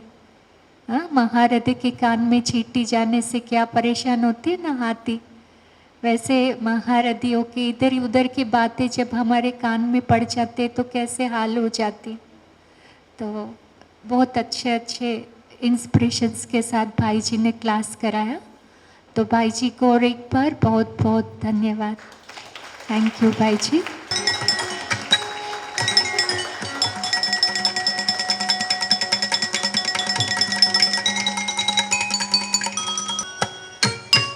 సారీ స్వామి గారు, కొంచెం ఎమర్జెన్సీలో వెళ్ళాల్సి వస్తుంది అన్నయ్యకి.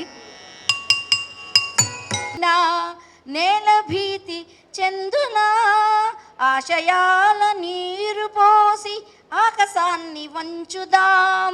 స్వర్గమనే దేవుంటే నేలపైకి దించుదాం. పేదరికం కసిరినా, పెను చీకటి ముసిరినా, వేల మంది మేలుకుంటే వేకువ రాకుండునా. అందుకున్న విజయాలను అందరికీ పంచుదాం. స్వర్గమనే దేవుంటే నేలపైకి దించుదాం. స్వర్గమనే దేవుంటే నేలపైకి దించుదాం. ఆకులన్నీ రాలినా, వేసవి వెంటాడినా, చినుకురాలకుండునా, చిగురు వేయకుండునా, ఆశయాల నీరు పోసి ఆశలన్నీ పెంచుదాం.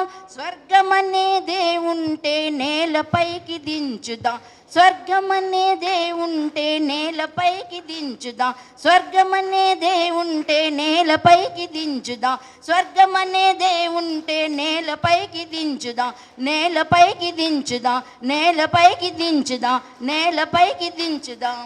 జీవితాన వెలుగుందని నమ్మకాన్ని పెంచుదాం. స్వర్గమనే దేవుంటే నేలపైకి దించుదాం. నేను యోగి కేతి చేస్తానండి. ఓం శాంతి. రాజు భయ్య నాకు 2014 నుంచి పరిచయం. వారి యొక్క ట్రైనింగ్ మీదుగానే సుమంత్ భయ్య, గణేష్ భయ్య, మేమందరం కూడా యోగి కేతిలో భాగంగా నేను రూరల్ డెవలప్మెంట్లో కొంచెం నాకు తోచినంత నేను చేసుకుంటున్నాను. ఇచ్చిన ప్రోడక్టు రాజు భయ్యాకి. సో చాలా అంటే ఈ క్షణంలో నేను బతుకుతానండి. ఈ క్షణంలో బతుకుతా, అంతే చాలు. ఈ క్షణము 100% హీరో హీరోయిన్ నేనే. ఇది సెలబ్రిటీ. ఇప్పుడు ప్రపంచంలో వాళ్ళు బడ్జెట్ తయారు చేసుకుంటారు కదా, సో పిల్లలు కూడా ఖర్చు ఎంత, సంపాదన ఎంత అయింది అంటే ఉదయం నుంచి రాత్రి వరకు ఈ నియమాలన్నీ మనం పాటిస్తున్నాము, కానీ మనం 1-2 గంటల యోగిగా ఉన్నామా లేక యోగి జీవితం కలవారిగా ఉన్నామా అది చూసుకోవాలి అని చెప్పారు. అలాగే స్వయం పైన అటెన్షన్ ఉండాలి. ఫస్ట్ 2 చెక్ చేసుకోవాలి, మన సంకల్పాల క్వాలిటీ ఎలా ఉంది, నేను ఎలాంటి సంకల్పాలు చేస్తున్నాను, అలాగే నా చింతన ఎలా ఉంది, ఆ విధానం, ఆలోచన విధానం ఎలా ఉంది, ఇది చెక్ చేసుకోవాలి అంటున్నారు అన్నమాట. సో ఏవైతే మన సంకల్పాలపైన మనం అటెన్షన్ పెడుతూ ఉండాలి. అయితే మనల్ని మనం మార్చుకోవాలి అంటే ఆధారం ఏంటి? స్వపరివర్తనకి ఆధారం స్వచింతన. అంటే స్వచింతన మనం ఎంత చేసుకుంటే, మన సంకల్పాలపైన ఎంత కంట్రోల్ పెట్టుకుంటే, మన మనస్సుని మనం ఎంత కంట్రోల్ పెడితే అంత మనలో మార్పు అనేది వస్తుంది అని చెప్పారనమాట. అదేవిధంగా సమయం, సంగమయుగ యొక్క సమయం కూడా ఒక్క క్షణం కూడా వేస్ట్ చేయకూడదు. అంటే పనికిరాని మాటల్లో, వ్యర్థ చింతనలో మన సంగమయుగాన్ని వేస్ట్ చేసుకోకూడదు, ఇది అండర్లైన్ చేసుకోవాలి అని అన్నారు. అదేవిధంగా మన కళ్ళు ఉన్నాయి కదా, కళ్ళు ఎక్కడంటే అక్కడ పోతూ ఉంటాయి, ఏదైతే చూస్తామో దాని మీద మన థాట్స్ నడుస్తూ ఉంటాయి కదా. సో ఈ దృష్టి పైన కూడా మనకి కంట్రోల్ ఉండాలి. అలాగే నాలుక అనేది ఏదైనా చూస్తే తినేయాలని, అట్లాగే బ్రాహ్మణులు ఎవరికైతే నాలుక పైన కంట్రోల్ ఉంటుందో వాళ్ళే యోగి అవ్వగలుగుతారు. నాలుగు పైన కంట్రోల్ లేకపోతే వాళ్ళు యోగి కాలేరు అని అన్నయ్య చెప్పారు. ఎందుకంటే ఏది పడితే అది మాట్లాడేయటం బ్రాహ్మణుల లక్షణం కాదు. ఆలోచించి మాట్లాడాలి, తక్కువగా మాట్లాడాలి, నెమ్మదిగా మాట్లాడాలి, మధురంగా మాట్లాడాలి. సో అలా కాకుండా ఏదైతే అది మాట్లాడితే మన కంట్రోల్లో స్వరాజ్యాధికారి మనం కాము అని చెప్పారన్నమాట. అలాగే చెవులు కూడా ఏది పడితే అది వినకూడదు. ఇందాక చెప్పుకున్నాం కదా, ఓ పెద్ద ఏనుగులో చిన్న చీమ దూరితే దాన్ని చంపేస్తుంది. అట్లా మహారథి అని అంటే చాలా ఏళ్ళ నుంచి జ్ఞానంలో ఉన్న వాళ్ళకి కూడా ఇక్కడేం జరుగుతుంది, అక్కడేం జరుగుతుంది, అనవసరమైనవన్నీ వింటారు, వేరే వాళ్ళకి వినిపిస్తారు, దానివల్ల స్థితి అంతా పాడైపోతుంది, మళ్ళీ మనకి ఉన్నతి అనేది జరగదు అని. అందుకని నోటిపైన చెవులపైన కంట్రోల్ ఉండాలి. అలాగే మన చేతులతో ఏ కర్మ పడితే ఆ కర్మ చేయకూడదు. కాళ్ళని కూడా, అంటే సత్యమైన మార్గంలో మన పాదాలు వేయాలి కానీ అసత్యమైన మార్గంలో వేయకూడదు. అలాగే నా సెంటరు, నాది, నీది ఈ భావాల్లో ఎవరైతే వస్తారో వాళ్ళు విశ్వసేవ చేయలేరు. అట్లాగే బ్రాహ్మణులు అయిన తర్వాత మాంగనేసే మరణబల, అడగడం కంటే చావటం మేలు. కాబట్టి ఎప్పుడు కూడా మీరు ఏది అడగకండి, బాబా తనంతట తానే ఇస్తారు. కాకపోతే మీ కనెక్షన్ ఒక్క బాబాతో ఉండాలి. మీకు ఏదైనా అవసరం వచ్చినా ఏదొచ్చినా ఫస్ట్ మనుషులు గుర్తు రాకూడదు, బాబా గుర్తు రావాలి. కానీ మనకి ఫస్ట్ మనుషులు గుర్తొస్తారు, తర్వాత బాబాని పెడతాం. అందుకే ఆ పనులు త్వరగా అవ్వవు, కష్టం అయిపోతుంది. సో ఎవరైతే ఒక్క బాబా పైన డిపెండ్ అవుతారో వాళ్ళకి దేనికి లోటు ఉండదు. స్థూల ధన ప్రాప్తి కూడా జ్ఞానధనం ఉన్న వాళ్ళకి ఆటోమేటిక్గా లభిస్తుంది అని అన్నయ్య చెప్పారు. దేహాభిమానంతో పూర్తిగా కరిగిపోవటమే మన తపస్సు యొక్క లక్ష్యం అని చెప్పారనమాట. ఈ విధంగా సారంలో అన్నయ్య స్వయాన్ని మార్చుకోవాలంటే ఏం చేయాలి? స్వచింతన చేయాలి, దేహాభిమానంలోంచి బయటికి రావాలి. సో ఇలా విషయాలు సారంలో చెప్పడం జరిగింది. అయితే ఇప్పుడు మీకు ఈవినింగ్ సెషన్ 4:30 to 5 o'clock యోగం ఉంటుంది. 5 to 6 అన్నయ్య క్లాస్ ఉంటుంది. 6 to 6:15 యోగం, 6:15 to 7 మళ్ళీ అన్నయ్య క్లాస్ ఉంటుంది. 2 క్లాసులు ఈరోజు ఈవినింగ్ ఉంటాయి. 7 to 7:30 యోగం, 7:30 to 8:30 డిన్నర్. సో ఇది ఈరోజు సాయంత్రం షెడ్యూల్. సో ఇప్పుడు అన్నయ్యలు కిందకి అంటే లంచ్ చేయడానికి వెళ్ళొచ్చు నెమ్మదిగా. సో మీరందరూ బట్టీలో వచ్చారు కాబట్టి కబుర్లు చెప్పుకోవద్దు. మీరు ఎప్పుడెప్పుడో కలిసి ఉండొచ్చు బట్టీలో, కానీ సైలెన్స్లో వెళ్ళి భోజనం చేసి వచ్చేసేయండి.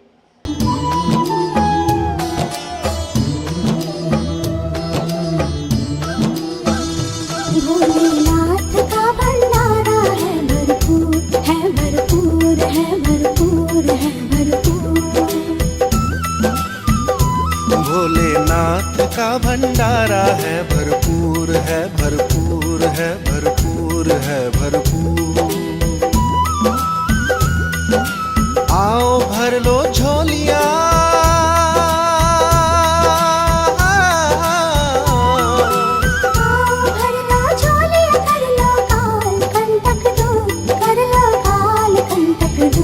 भोलेनाथ का भंडारा है, भरपूर है, भरपूर है, भरपूर।